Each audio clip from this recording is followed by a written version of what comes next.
Hello students, do you know amines are basic in nature.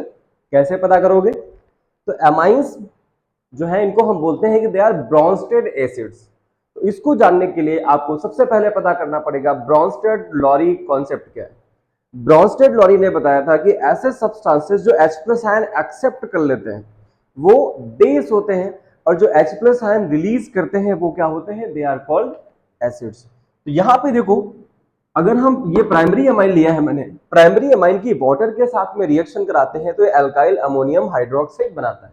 इसमें क्या किया, nitrogen के पास में लोन पेयर प्रेजेंट है and this lone pair is available for donation. ठीक है, तो ये जो NH2 है ये क्या करता है, H2O के H प्लस को अपना एक लोन पेयर दे देता है for the formation of bond. इसका मतलब हो गया कि NH2 ने H2O के H प्लस को एक्सेप्ट कर लिया, है ना, और एक्सेप्ट कर लिया तो क्या हो गया, H प्लस आयन एक्सेप्टर। तो इसको हम बोलेंगे ये कौन सा बेस है? ब्रॉन्स्टेड बेस है।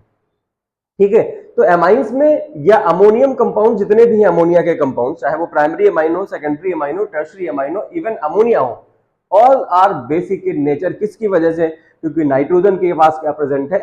लोन पेयर प्रेजेंट है, एंड लोन पेयर वो डोनेट कर सकते हैं। ठीक है ना, ये समझ पाए। दूसरा देखो, अगर इसकी हम HCl के साथ में रिएक्शन करा रहे हैं तब भी ये क्या कर रहा है? H प्लस आयन एक्सेप्ट कर रहा है। तो H प्लस आयन एक्सेप्ट कर रहा है, या तो कहो लोन पेयर डोनर है ना। तो अगर हम लुईस कॉन्सेप्ट के बेसिस पे देखें तो इसको हम क्या बोलेंगे? लुईस बेस भी बोल सकते होंगे, है ना, क्योंकि ये लोन पेयर डोनर है। तो according to the Lewis concept, lone pair donor is a base and lone pair acceptor is an acid.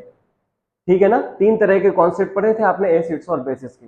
तो हमें ब्रॉड लेवल पे हमें क्या मालूम चल गया कि amines are basic in nature. अब अमाइंस में डिफरेंट अमाइंस का बेसिक ऑर्डर क्या होगा, उसके लिए देखते रहिए नेक्स्ट रील।